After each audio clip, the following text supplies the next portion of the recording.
আসসালামু আলাইকুম, আশা করি সবাই ভালো আছেন। আলহামদুলিল্লাহ আমিও ভালো আছি। 13তম পর্বতে আপনাদেরকে স্বাগতম। তারপর আমরা হোটেলে আসলাম, হোটেলে এসে খাওয়া দাওয়া করে হোটেলে আসলাম। তো আপনাদেরকে একটা জিনিস দেখাই, অনেক আদিম যুগের একটা যেরকম কম্পিউটার ইউজ করতো। তো ওরা থাইল্যান্ডে আমি একটি হোটেলে যে হোটেলে থেকেছি সেই হোটেলে এরকমই বিল তারা তৈরি করে। অনেক বয়স্ক একজন মানুষ, উনি এরকম বিল তৈরি করেন।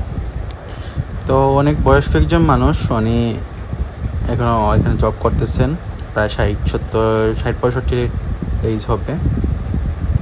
তো অনেক সুন্দর করে টাইপিং করতেছেন। আমি ওনার কাছ থেকে অনুমতি নিয়ে ভিডিও করলাম, বললাম ভিডিও করবো কি না, বললেন করার জন্য।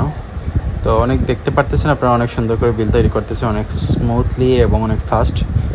তো থাইল্যান্ডের পিবি হোটেলে ছিলাম আমরা, তো এখানে এরকম বিল তৈরি করতেছেন। তো আসলে থাইল্যান্ডে অনেক জিনিস ভালো লেগেছে ঘুরে ঘুরে। সামনের দিকে আরও সুন্দর সুন্দর ভিডিও আসবে, আপনারা উপভোগ করবেন আশা করি। তো আমরা ওনার বিল তৈরি করা দেখতেছি অনেক সময়, এবং ওনার সাথে গল্প করতেছি কীভাবে আমরা থাইল্যান্ডে কী ভালো লাগে না লাগে। তারপর ওনার পারমিশন নিয়ে ওনাকে বললাম একটু দেখানোর জন্য। তো উনি বললেন ঠিক আছে দেখে নাও। তো আপনারা দেখতে পারতেছেন ওনার বয়স 65-এর উপরে হবে, 65 এর উপরে হবে। তো উনি অনেক সুন্দর করে বিল তৈরি করতেছেন। তারপর আমরা ওনার কাছ থেকে বিদায় নিয়ে বের হয়ে গেলাম এরিবিয়ান সাইডে। রাস্তা দিকে হেঁটে হেঁটে যাচ্ছি, অনেক সুন্দর শহর ঘুরে ঘুরে দেখতেছি। তো আমরা ছিলাম, যারা থাইল্যান্ডে গিয়েছিলাম, ব্রাহ্মণঘাট হসপিটালের একদম পাশে ছিলাম।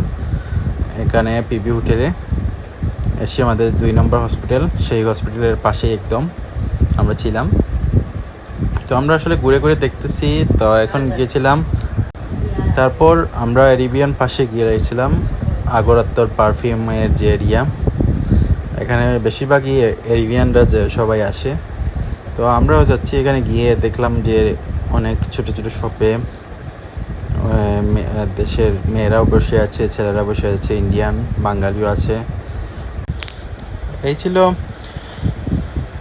এই পর্বে 13তম পর্বের শেষ সময় মুহূর্ত। তারপর 14তম পর্ব দেখার আমন্ত্রণ রইল। সবাই ভালো থাকবেন, সুস্থ থাকবেন। আল্লাহ হাফিজ, আসসালামু আলাইকুম।